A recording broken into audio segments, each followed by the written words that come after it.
warahmatullahi wabarakatuh. Alhamdulillahilladzi jalana ila sabilil jannah. Asyhadu an la ilaha illallah wahdahu la syarikalah wa asyhadu anna Muhammadan abduhu wa rasuluh. Allahumma fasholli wa sallim ala sayyidina Muhammadin ibni Abdillah wa ala alihi wa sahbihi wa mawalah. Amma ba'du. Fa ya ibadallah, usikum wa iyaya bitaqwallah. Qala ta'ala wa innaka la'ala khuluqin 'adzim. Pada kesempatan khutbah kali ini saya akan menyampaikan sebuah tema kubur. Kubur itu memanggil kita dalam sehari 5 kali panggilan. Akan tetapi panggilan kubur itu tidak sampai kepada telinga kita. Apa panggilan kubur yang pertama kepada kita? Aku ini adalah rumah sendirian. Hai manusia, calon-calon penghuniku, aku ini adalah rumah sendirian. Bawalah temanmu dari dunia. Dengan apa teman yang mesti kita bawa dari dunia? Biqiraatil Quran, dengan memperbanyak membaca Al-Quran. Kita tentu menyadari Al-Quran adalah pedoman hidup bagi manusia yang beriman kepada Allah Subhanahu wa Ta'ala. Keutamaan-keutamaannya, pahala-pahalanya besar diberikan oleh Allah bagi orang yang membaca Al-Quran. Nabi SAW bersabda, "Man qara'a harfan min kitabillah falahu asru hasan." Orang yang membaca Al-Quran satu huruf, maka pahalanya dibalas oleh Allah dengan 10 kebaikan. Berapa banyak manusia yang hidup di atas muka bumi Allah Subhanahu wa Ta'ala lebih banyak berinteraksi dengan alat komunikasinya, yaitu HP. Mereka bisa pegang HP berjam-jam, sementara Al-Quran mereka sangat jauh sekali, bahkan jarang sekali tidak mau berinteraksi dengan firman-firman-Nya Allah Subhanahu wa Ta'ala. Nabi SAW bersabda, "Afdhalu ibadati ummati bi qiraatil Quran." Paling utamanya ibadah terhadap umatku, kata Nabi, adalah membaca Al-Quran. Orang yang berinteraksi dengan Al-Quran menjadikan Al-Quran sebagai teman hidup ketika ada kegelisahan, ketika ada kegundahan, ketika ada di dalam hatinya rasa resah, maka dia berinteraksi dengan firman Allah Subhanahu wa Ta'ala. Nabi SAW bersabda, "Iqra'ul Qur'an fa innahu ya'ti yaumal qiyamah syafi'an li ashabihi."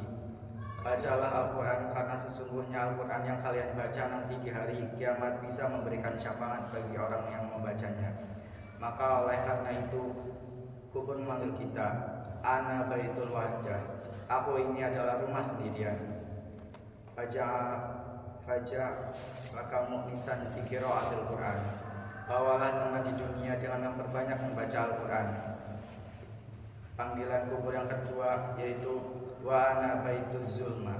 Aku ini adalah rumah yang gelap, kata kubur.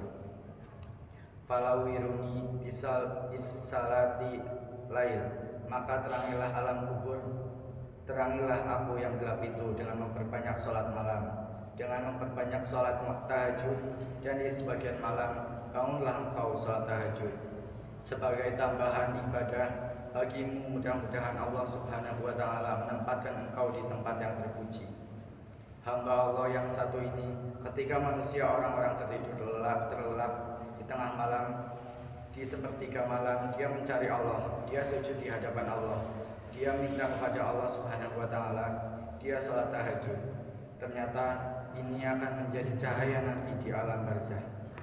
Ketika orang yang beriman terbujur kaku di alam kuburnya Allah Subhanahu wa Ta'ala, maka buatlah tempat di alam kubur itu.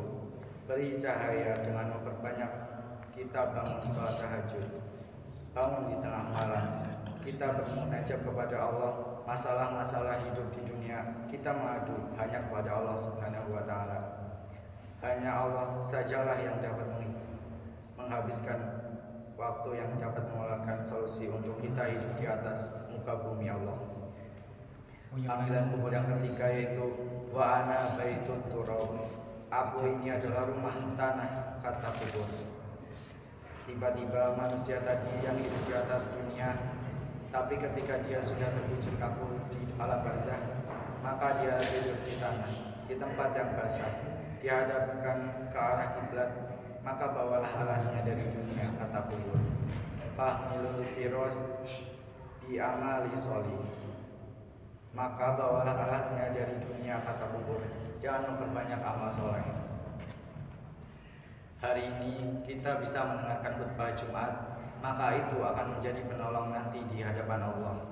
Hari ini kita bisa membaca Al-Quran, maka bacalah Al-Quran. Hari ini kita bisa sholat fardu berjamaah, maka sholat fardulah berjamaah, karena pahalanya sangat luar biasa di hadapan Allah.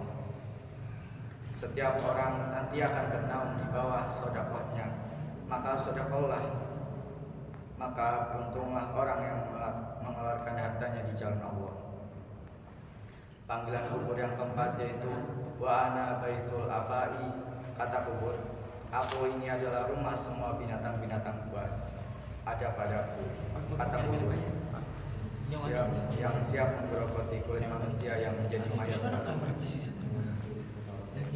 Maka bawalah penawarnya, bawalah bentengnya, fahil tirya, yaitu jangan memperbanyak kata basmalah. Orang yang beriman kepada Allah, dia tidak akan pernah terlepas dengan bacaan basmalah. Ketika dia ingin melakukan aktivitas mencari nafkah untuk anak dan istrinya yang baik, setiap perkara yang baik, amal yang baik yang tidak dimulai dengan bismillah, maka pahalanya terputus di hadapan Allah. Panggilan kubur yang kelima yaitu wa ana baitus su'al wa munkar wa nakir, kata kubur, aku ini adalah rumah di mana ada pertanyaan malaikat munkar dan nakir. Dia akan siap menanyakan kepada orang-orang yang akan menjadi mayat. Dua malaikat ini akan berkata, man rabbuka, siapa Tuhan? Orang yang beriman akan menjawab, Allahu Rabbi, dan akan menanyakan, wa man nabiyuka, siapa nabi? Orang yang beriman akan menjawab, Nabi Muhammad sallallahu alaihi wasallam. Pemadimuka, apa agamamu? Wa imamuka, apa umatmu? Apa imammu? Wa ma kiblatuka, apa kiblatmu? Man ikhwatuka, siapa saudara-saudaramu? Orang yang beriman akan dibantu oleh Allah Subhanahu wa ta'ala. Ada orang ketika dia hidup di atas dunia, kemudian dia kembali ke alam akhir. Perkataan-perkataannya diteguhkan oleh Allah, dia akan dibantu oleh Allah Subhanahu wa ta'ala. Maka itulah pentingnya kita beriman kepada Allah Subhanahu wa ta'ala, supaya kita bisa selamat di alam kubur. Panggilan kubur yang kelima ini kita harus memperbanyak kata kubur, la ilaha illallah Muhammadur Rasulullah. Maka nanti ketika dia menjumpai sakaratul maut, akan dimudahkan oleh Allah. Orang yang di akhir hidupnya, detik-detik terakhir membaca la ilaha illallah, maka dia akan masuk dalam surganya Allah. Supaya kita merenung sejenak berapa banyak kita lalai hidup di atas dunia. Dilalaikan kita oleh kenikmatan dunia yang sementara, maka kita harus berhati-hati hidup di atas dunia Allah.